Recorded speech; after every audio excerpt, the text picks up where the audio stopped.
Hello and welcome to another episode of Brand Retro. We're going to have Katie Jenison join us again today, and we're going to talk a little bit about one of my favorite topics, obviously, is branding, and talking about kind of the backstory behind what it takes to create a storytelling brand and kind of what that looks like. What are some of the elements, the scenarios, some of the breakdowns of how to approach those things? Again, we're kind of coming at this one freestyle. She's gonna ask me some questions. We're gonna see where the conversation goes, and we hope you guys like it. And obviously, if you have any questions or anytime you want to reach out to me personally and talk branding or ask some of these questions that she's asked, and follow her questions as they pertain to your own business, you can contact me at mike@cyberdogsmarketing.com. Hey, Katie, and welcome back. Today we're going to talk a little bit about brand storytelling. I know we had a couple of minutes to discuss this prior to hitting record, and this one's going to be fun because we're going to uncover kind of what the process is and kind of talk about it as we go. I think the last one we recorded, we kind of worked off of an existing blog, so we had a little bit of a template to follow, where this one we are definitely going to be just digging in and kind of coming at it organically. So I'm ready when you are, so fire away. Okay. I think one thing with storytelling, when people hear that, they get kind of confused and they're like, well, how does that play into branding? Because when I think of storytelling, I'm thinking of the Three Little Pigs or Hansel and Gretel, like bedtime stories. So what exactly does brand storytelling mean, and how does it work into your brand strategy? Well, I think what we always have to remember as business owners, or whether you're a company or a personal brand, whatever, is that you put out there what you put out there as far as your brand message and maybe the things that you put in your ads on your website, social media, whatever. And when you're putting that stuff out there, it might feel like it's super clear and super obvious as to what you're saying, what you're doing, what your service set is, what your skill sets are. This is what my customers should know, etc. But what we have to remember is that first of all, we're way too close to it. We know the backstory, we know the history, we know kind of the intent and the cleverness that goes into a lot of this stuff. So we have the advantage of throwing that content out there and really truly knowing the depth of what it means, where we can't really trust, or we can't really just blindly go forward thinking that the customer is going to understand it the same way, because it takes time for them to learn and understand your brand.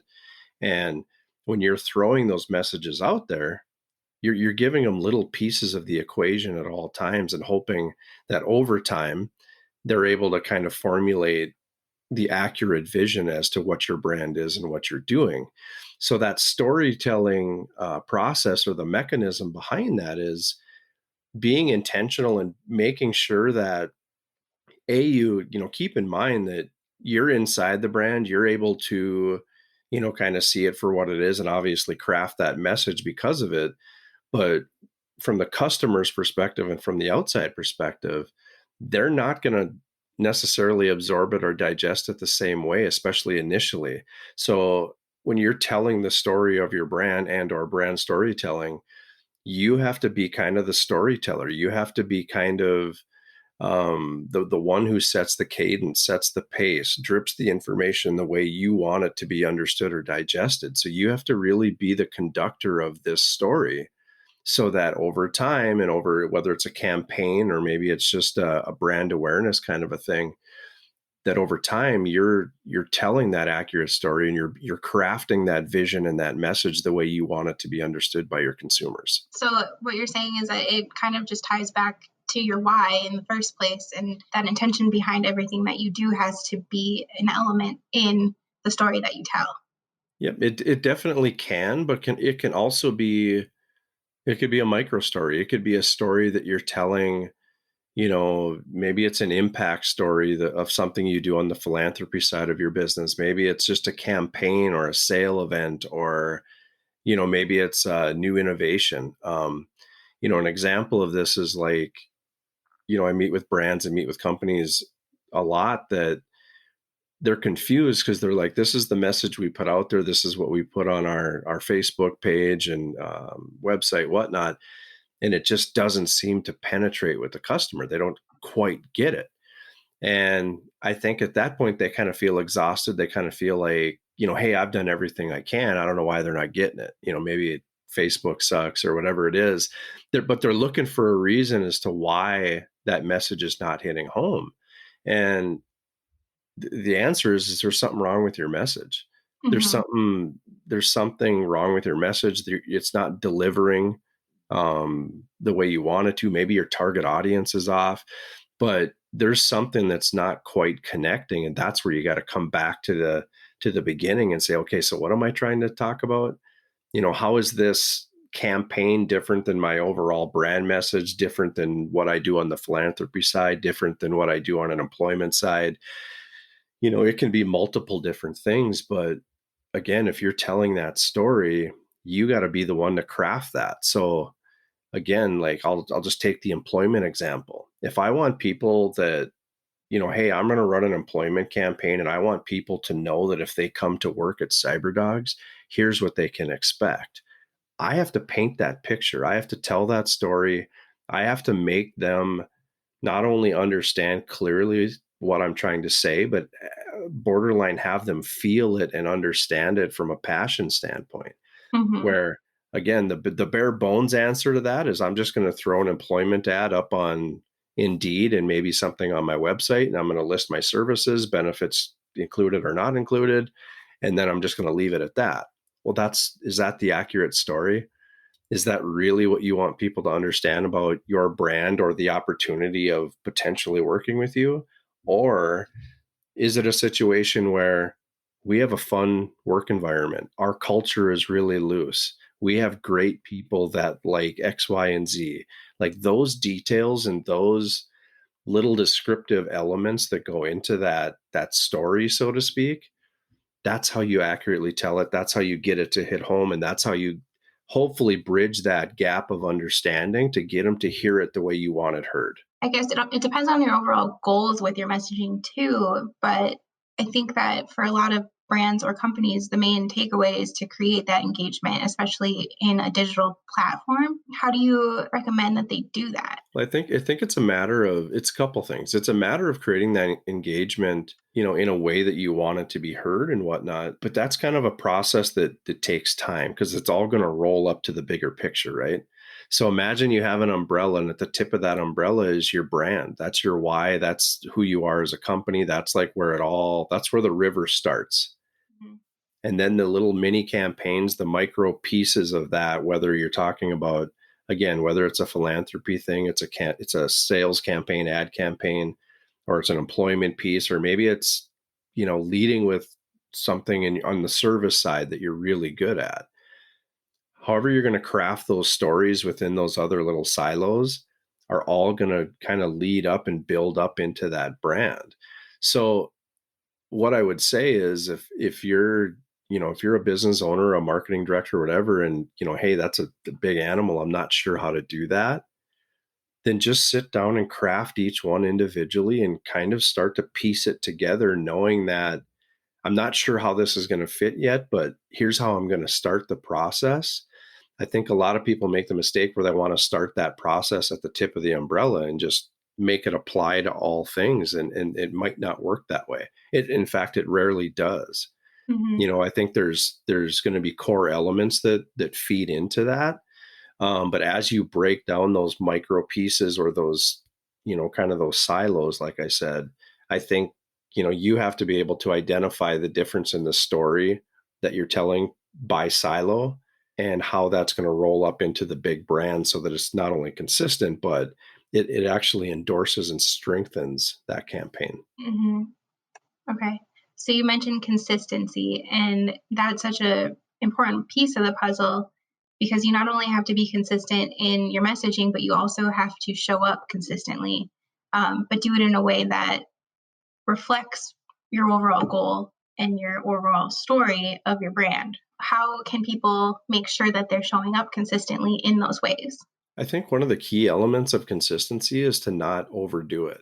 So what I mean by that is like I think people define consistency as just doing the same thing over and over again the exact same way. Yeah. Now, yes, that does define in some ways consistency, but also consistency is, I would say a first cousin to accuracy. Okay. So when you're crafting that message or you're creating those silos of storytelling, you have to be um, accurate. So don't say too much for the sake of saying too much. Mhm. Keep it clean, keep it concise, keep it consistent, and if you keep it accurate, it's gonna be a home run every time. So like you hear me talk about this in other podcasts and stuff, but it's like with that brand retro mindset, you're always trying to come back to the beginning of this and answer those initial questions over and over again. Why am I doing this? Who's my target audience? What are they looking for? And Mhm. how do I communicate to those people effectively? And when I say effectively, I mean, how do I find where they are, where they're listening, and talk to them there? Mhm. Again, in the whole game of marketing, we get swept up in all these multiple channels. We're looking at these multiple channels of social media. We look at websites, we look at podcasts, and we just want to blast it. Mhm. Well, if we can get 100% of the same result on one or two channels versus 10, then don't waste your time on those eight. Yep. So, to your point, the consistency piece, yes, it's about repetition, and it's about making sure that you're concise and kind of consistent as you say things, that it's correctly positioned, but it's also about making sure that it's dialed in and that it's accurate. So we kind of talked about this a little bit already, but what elements go into a successful brand storytelling strategy? I think it's easy. It's easy. For me, it's easy to speak to because I kind of live and breathe those elements on a daily basis. So for me to just extract those elements quickly, I can do that pretty quickly because I'm just living it every day. Mhm. Now, what I would say is to somebody who's starting this process, you will get there too. Like after you start pulling the same elements and the same consistency, and you start to kind of actively you build that habit, you build that pattern of repetition, and you're doing that, you're going to be able to do it without overthinking it. Mhm. But if you're not at that point, you got to come back to the beginning again. You got to rewind the brand retro mindset, and you got to look at your why, and you got to go, geez, what am I trying to do here? And that's where I think we skip that steps. We look at our competition, we look at what other people are doing, kind of like that employment example. When people want to throw an employment ad up, they're just copying and pasting what they're seeing other places and Indeed, or they're just fluffing it up to get it to this level where, this is what an employment ad must look like. Mhm. Well, says who? Because the guy who created it first, everybody copied and kind of mimicked and kind of evolved it from there, and Yeah. that's now where we've ended up. And I'm not saying there's anything wrong with that format or that template, but does it work for your company? Does it work for your brand? Does it say what you want it to say? And if you're looking for people that are steeped in culture and they want to have fun and they want to be part of something bigger or whatever it is that you're looking for in these individuals, does that format position you to say that? Mhm. Chances are probably not. So change it. Make it accurate. Tell your story. That's the whole point. Um, Again, I think, don't get swept up in the industry terms sometimes. I mean, they're there for a reason, and I get it. They're milestones and they're trigger points in which kind of help direct us through this marketing industry. Mhm. But we got to look past that and decide what parts of it apply to my company and my brand. Okay. So what are the specific steps? And again, it's going to look different for everybody depending on what your goals are and your brand and what you're trying to do. But what are some of the steps that someone should take when they're developing their story? I think it's first you got to look at the intent behind it, whether or not you're trying to connect with a customer versus a potential employee. What it is you're trying to convey, because I think that audience and that target's going to be probably one of the biggest opportunities and potentially one of the biggest hurdles. Right. Then once you've kind of identified that, then I think it's again coming back to the beginning and say, okay, what am I looking for in this person? So now that I've identified the fact that I want to go after a consumer, this is a customer facing thing. What is it that I want them to know? You know, Mhm. there might be part of this where, this is just the stuff that they would come to expect no matter what. But these one or two things that are really unique in the way we do business, maybe I should lead with those. That's the stuff you need to think about and kind of lead with that. It doesn't mean you can't tell those other aspects of the story, but you've got to paint this picture of environment. I won't totally geek out on you, but like, if you've ever heard me talk about like, the retro stuff and whatever, like I take it back to the smells, what I was seeing around me. Like I'm painting almost like this environmental picture before I even tell them what it is the story is. Mhm. And I don't do it on purpose. It's just kind of a habit I have, but I think that's what you got to do with your brand. Yep. You got to almost come to them with that relatable mindset and say, hey, Joe customer, I understand your pain. I know this is what you're looking for. And I know that probably in the past you've experienced X, Y, and Z. Let me tell you why we're different. And let me tell you why that's not going to happen again. Here we go. And then you tell that story, and you've kind of tore that wall down. You've got the customer going, wait, what? I'm listening. Tell me more. That's the goal. So what kind of tools can someone invest in, whether they're a company or even a personal brand, to help them tell their story or identify those pieces of their story? From a maintenance perspective. Y yeah.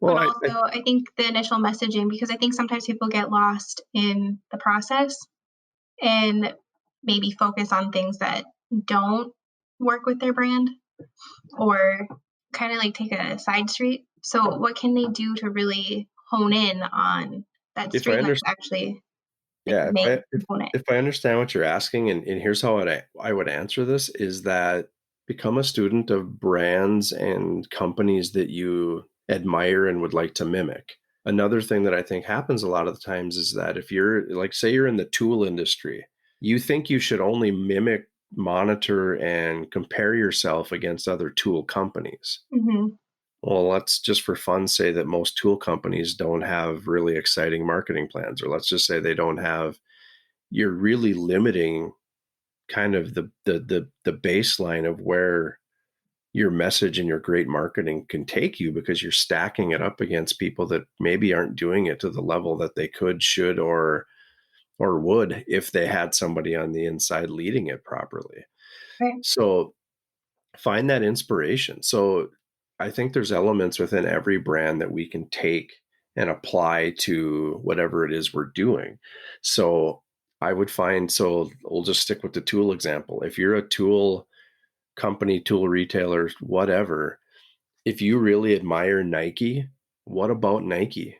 Mhm, What is it that you admire? What part of that inspires you? And make that list and figure out, kind of what those items are. Here's why I like those items.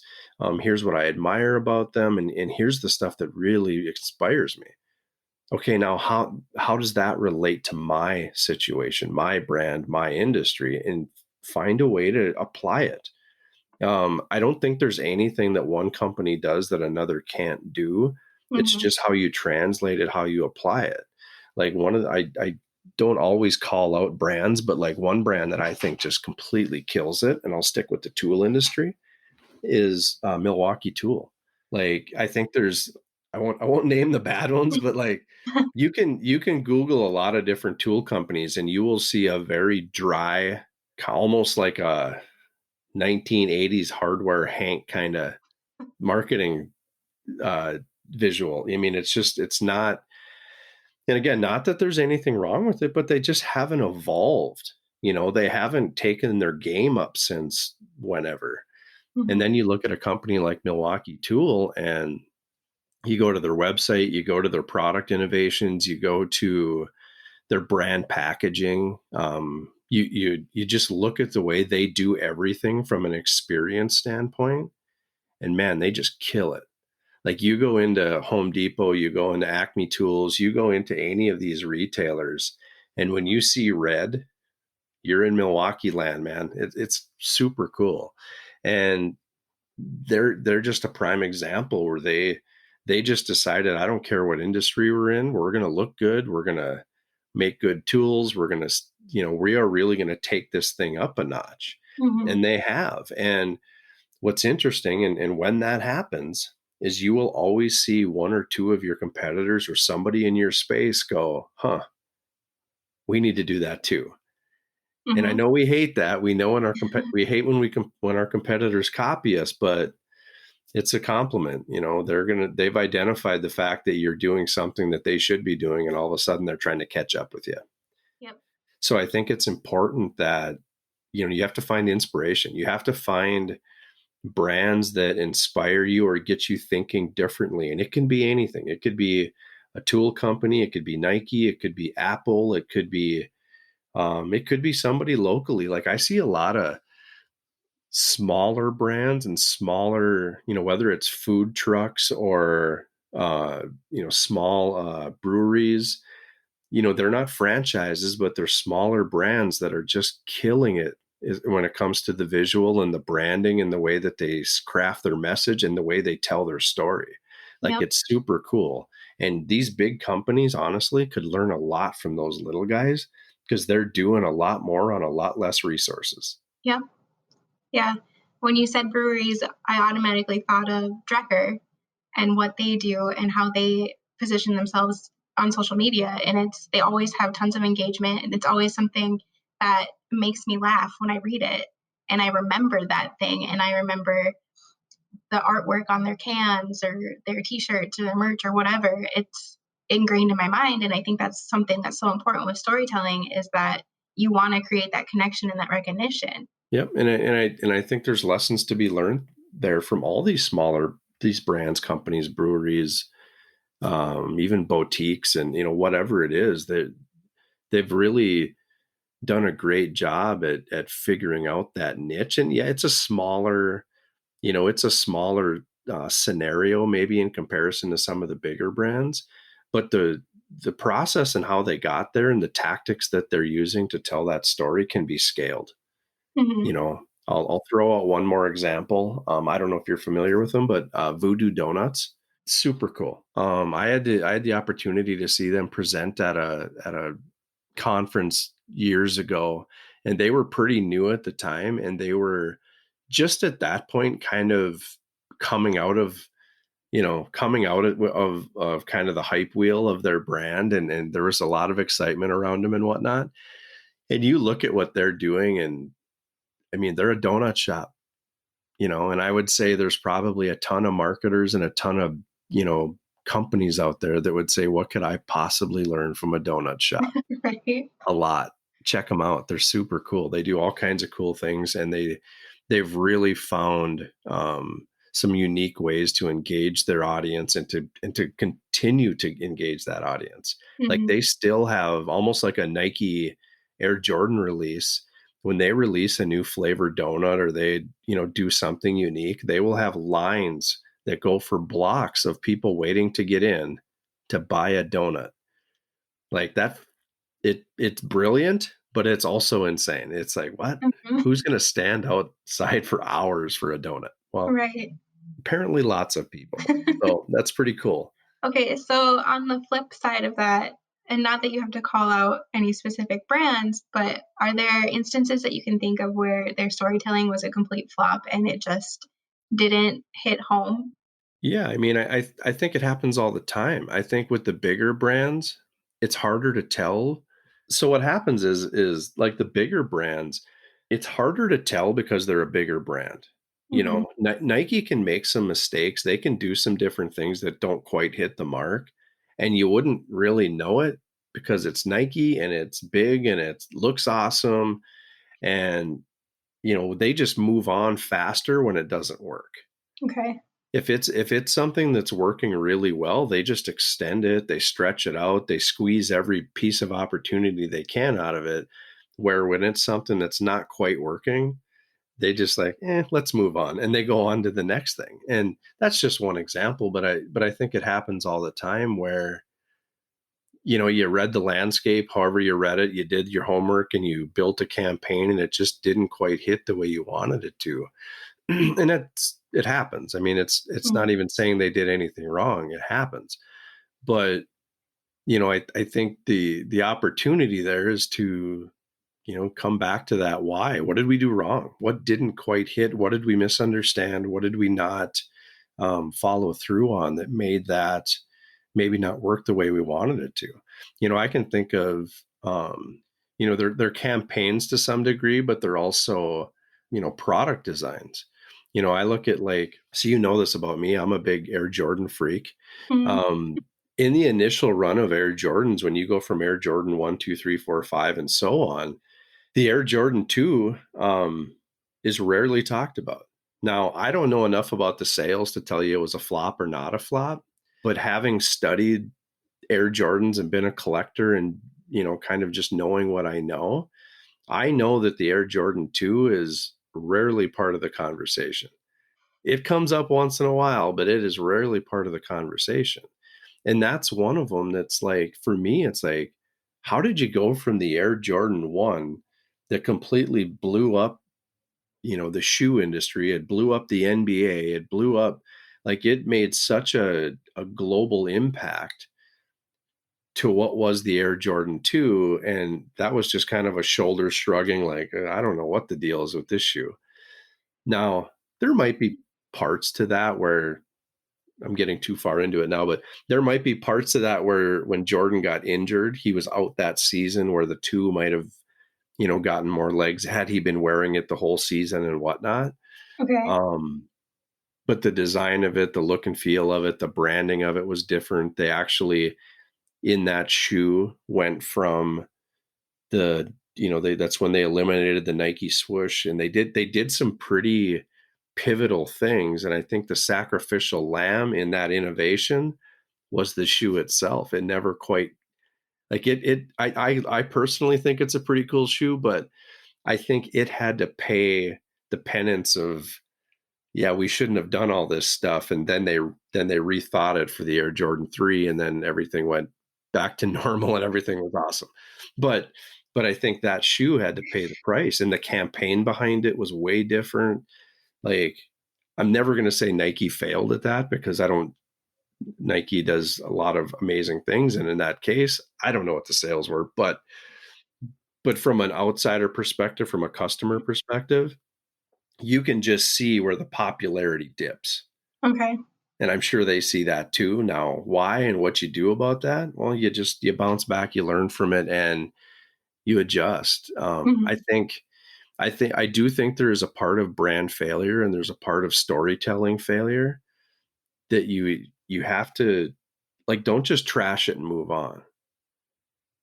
Capture it, study it, move on, and revisit it, because Okay. there's something in there. There's something in there that missed. Maybe it was timing. Maybe it was, here's where we made the mistake. And if we did it this way, it might be better. Well, then don't get rid of it completely. People want to bury their failures. Don't. Mhm. We got to keep them around. We got to study them. We got to learn from them, Yep. especially in marketing. Mhm. So in the case of Nike, do you think that maybe they just strayed too far from the original messaging? And if maybe they dialed it back a little bit and kept some of those same elements that are well known and beloved by their fans, it maybe would have gone a little better? I will say that exact same thing. I agree with you. I will say that exact same thing, but in a more optimistic way. Okay. I think they got too bold. That's just my opinion. I don't think they made the mistake of, here's what we did wrong. I think they just got out in front of themselves. I think the hype wheel and the success of the Air Jordan 1 was so phenomenal. I just think they went too far. They just got too crazy, and they're Too like, "We're gonna do excited. this. We're all excited. And it's gonna be awesome." And then when it didn't quite hit, that's when they started to go, "Oh no! Let's back up a little bit." Okay. That's what I think happened personally. Mhm. I think part of it was, I think that there is definitely value trying to be different and trying to be unique and trying to be, but there's also a price you pay if you go too far. Mhm. So in brand storytelling and in branding, period, like, of course you want to be unique and stand out and differentiate. And of course, hopefully that all ties back to your authenticity and your why. But yeah, you definitely want to find those differentiation points, but you Okay. also got to know where the limits are. Mhm. If you go too far and your audiences, they don't get it, you either got to own that and go, catch up with me, that's okay, or you got to dial it back in to the point where they understand and then slowly start pulling them back out again. Okay. That kind of ties into my next question about, and this maybe relates more to like personal brands or even smaller businesses who started with an original goal or story. And then as they've grown, their passion has shifted. So, an example would maybe be um, like I follow a copywriter that was basically just doing copywriting like I'm doing now, but eventually she got such a big following and her focus started to shift to the education piece and how she can help other aspiring copywriters or even small businesses tell the story of their brand. And then she's starting to make another shift into motherhood. So, like, there's these different pieces, your story is constantly changing, but how do you tell that and show that without polarizing your current audience because they may not be at the same stage and you may not have that same connection anymore because they're in a completely different place than you are now. So you're saying that, like, because she shifted, she now has an audience that's kind of out of alignment with where she's going? Yes, because they're stuck in why they originally started following her and they haven't progressed the same way that she has. So now she's getting a different following and kind of putting out content related to that. So that's not resonating with her previous audience, her original following. Yeah, so what I would say is I think it depends on how drastic that shift is. Okay. Now, if you're taking a slight shift and you're slowly rounding that corner, I think you can educate and continue to help people understand that you're evolving. Mhm. Like, my business is evolving. Here's what I'm doing. Come with me for the ride. You can help them kind of, ride along and hang on while you turn that corner. Mhm. And for those who go, yeah, I don't know if that fits anymore, I think I'm going to drop off. That's fine, but at least you've educated, sustained, and somewhat, procured some of that audience as you took that corner. I Okay. think where it gets a little tough is if it's a drastic change. Like, I'm going to go from talking about X, Y, and Z to ABC, and all of a sudden it's completely different. I think at that point I would have, maybe backed up and probably started over, at least on that audience. Okay. I would have started a different Facebook page and then, tried to either merge or do something to make those people understand that, hey, now it's different. If you want to come along, great. But if Mhm. you don't, I understand. Okay. Because what's going to happen now is, if she continues to just pump out messaging to that same audience, I think she'll lose some of that audience. But I think her stats and um, her engagement, like, everything's going to drop because they're going to be like, I don't get it. I thought you targeted this, and now you're Mhm. talking about this. I don't understand what we're doing. So I think, yeah, I mean, it's a kind of a tough situation. But I probably would have started over. I probably would have. I don't know if I would have rebranded it. I don't know enough about her business to say that, but I definitely probably would have tried to attack that audience differently or recreate it. Okay.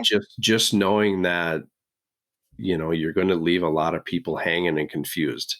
Yep. So I guess to can you just sum up a little bit on how you could pivot gracefully so that you don't alienate your current audience? I also know businesses and companies that pivot for the sake of pivoting. Mhm. Like, they're very reactionary when the industry gives them some kind of a trigger or some kind of an insight that, hey, this might be happening.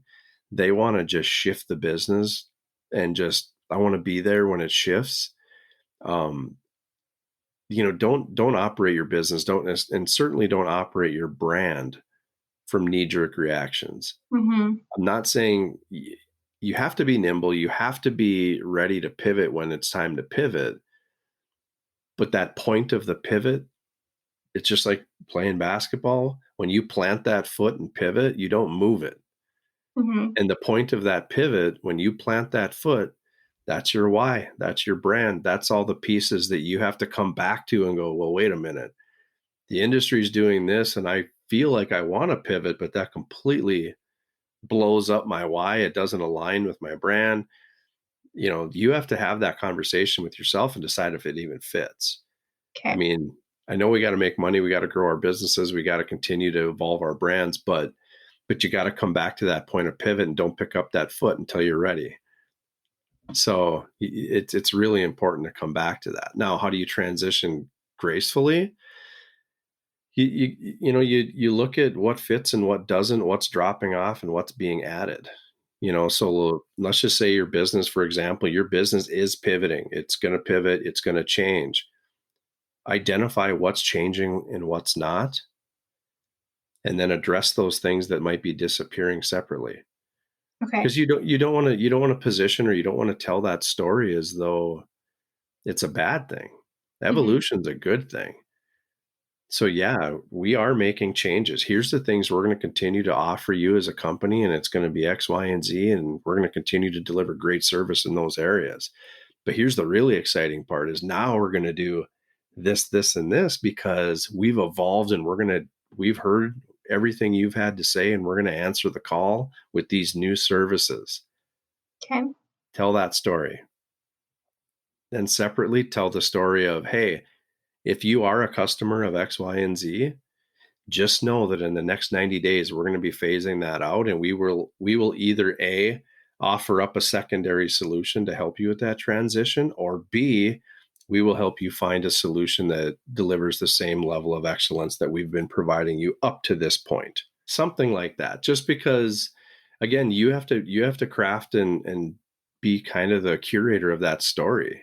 Mhm. If your story sounds gloom and doom, it sounds depressing, it sounds negative, your customer is going to go, oh, that sucks. Where if you tell the story like, hey, we're growing, we're changing, and this is actually, we're doing you a favor here, they're going to hear that and be like, yeah, that does make sense. Mhm. Let's see this through. So it's really important that again, you got to understand, you got to know why and where it's coming from that point of origination. Mhm. But then also from a brand storytelling aspect, how do I tell it accurately, and how do I tell it in a way that helps them understand? I don't know, we might have already covered this already, but what do you think is the main difference between storytelling for a personal brand versus a bigger company? Well, I think fundamentally, I think they're pretty similar. With a bigger company, I will say that there's just a lot more pieces. Depending on what kind of a company it is, how many divisions of the company there are. I think there's different stories to be told. I think in retail, it's really hard because you're not only telling your own story from a retail perspective, but you're telling numerous other stories of all the brands that you carry and how you associate yourself to those brands. Mhm. Then I also think you're always under the criticism of, or kind of the pressure of telling your culture brand or your culture story, because you have to tell them where you stand in this whole thing when it comes to customer service, when it comes to observing certain holidays, or like there's a whole other piece to that. And you have to, again, put yourself in the place of the customer, and you have to listen. You should be watching, like if you're a retailer or even any business really, you should be watching social media during Veterans Day, Memorial's Day, Christmas, Thanksgiving. What kind of messages are being put out there? Who's doing what? Why is retailer X, Y, and Z shutting down on the day after Thanksgiving? Why is this one participating in Black Friday? And not that you have to do what they do, but you just want to keep your finger on the pulse of this whole thing and understand and be ready when you can identify that, hey, that business is a lot like me. I need to think about that. You don't have to do what they do. Be yourself, Mhm. but pay attention. Just, it's kind of like I said, find that inspiration, find that brand that there's certain elements you want to mimic or almost aspire to, and you just pay attention, because that's a huge part of this is when you're telling, I think about brand storytelling, like, if you're a comedian or any kind of a performer, maybe you're in a band or whatever it is, they don't talk about it much, but like comedian stage performers, maybe you're a magician, you're in a band, those people are constantly watching the audience. They don't go out there and do their set or do whatever it is they do. And if it's crickets and nobody's cheering and it's lame, I guarantee they go home that night and they go, okay, I need to shake this up a little bit. Right. They're very in tune and they're paying attention to the audience. And it's not everything, but it's a very powerful component of it, of observation. It's the same with marketing. It's the same with even a company. Numbers are important. We need sales, we need dollars, we need the analytics to tell us what worked and what didn't work. But observation of how people interact with your brand is just as important. And I think we lose that sometimes because it's kind of a fluffy part of the equation, and I think it gets easily forgotten. Mhm. Um, but it's important. I mean, how do people, like, I won't name names, but like when I see people wearing other people's brands, like you mentioned Drecker, when I see people wearing a Drecker hat, Drecker t-shirt, whatever it is, that's an indication that something's working. So pay attention. You just have to watch for those things, and it's a huge part of the storytelling process. It's like reading a book to a little kid. If they fell asleep on the first page, you probably weren't telling that story very well. Mhm. If you're getting into it and you're doing the voices and you're helping them kind of fall into the experience of what's on the pages of that book, then you're probably going to have a pretty successful little book read. You know what I'm saying? Mhm. Katie, thanks again for joining me. And as always, great questions, great discussion, and I'm sure you'll be back again. But I appreciate the time. And yeah, I think we did a good job here fleshing out, kind of the brand storytelling model and some of the scenarios and mindsets that go with it. And